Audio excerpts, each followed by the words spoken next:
I'll now work with Danny to show you the setup points and strikes to main points. Now, pericardium 6, as we said, is 4 fingers up from the wrist line, just here. So we'll be striking up. We never strike 2 points at the same time. This is very important.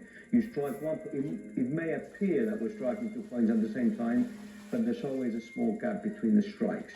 So we'd first be striking pericardium 6, draining the energy. That's what a setup point does, disrupts or drains energy, and then we'll go for the main strike to stomach 9, which is like that strike. So if we can just demonstrate that, we'll do it slowly, and then we'll do that fast, full speed.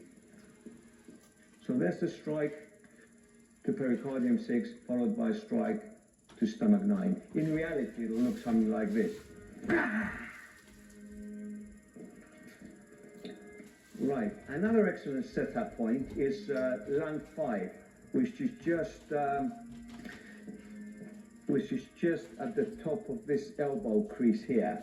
If struck with a loose, heavy hand, it could in itself lead to a knockout. But in this demonstration, we'll demonstrate it as a setup point. Therefore, we'll strike, as I said, we never strike 2 points at the same time. So we'll strike pericardium 6, followed by a strike to lung 5, and then followed by the main strike to stomach 9. The results will be devastating. Only use such a method in life or death situations because whoever you're attacking will probably drop dead. Let's go. So I'll do slowly to start with. A strike to pericardium 6, followed by a strike to lung 5, and then with a final strike to stomach 9 would most definitely be lethal.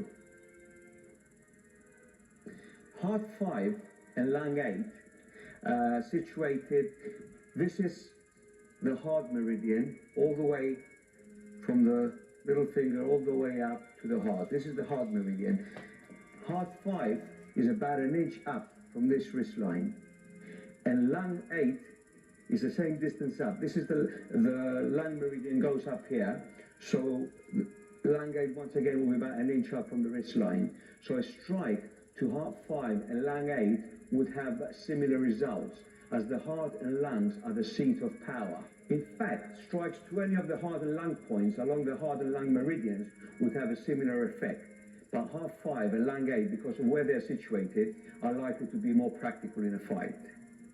Energy flows up on the inside of the arm and down on the outside of the arm. That's the direction of energy flow. Therefore, we may also KO someone by adding energy to a point. That point will then have too much energy, and striking it will cause an internal explosion. An example would be a swipe down the outside of the arm, coupled with a strike to GB14 in an upward direction. I'll now demonstrate this with Danny, using a strike on the outside of the arm, coupled with a strike to GB14, which is 1 inch, just here, 1 inch above the middle of the brow, either side, as we said. They've got mirror images on each side, in an upward direction, therefore adding energy to the point. So if Danny was to try and take my face off with a straight punch, I strike on the outside of the arm in an upward direction, coupled with a strike to GB14, gallbladder 14, the 14th point on the gallbladder meridian, in an upward direction. This adds energy to the point and would lead to knockout. So it can either get a knockout by disrupting the energy or adding energy to the point, same effect. We'll do that again at full speed. I'll now demonstrate that in slow motion, showing exactly what I'm doing. So, as Danny's coming in with a straight punch, I evade the punch, as we do in all our methods. This time, add energy to the point by striking in the same direction as the energy, and then strike to GB14, 1 inch above the middle of the brow on either side, in an upward direction. This would add energy to the point, causing a knockout.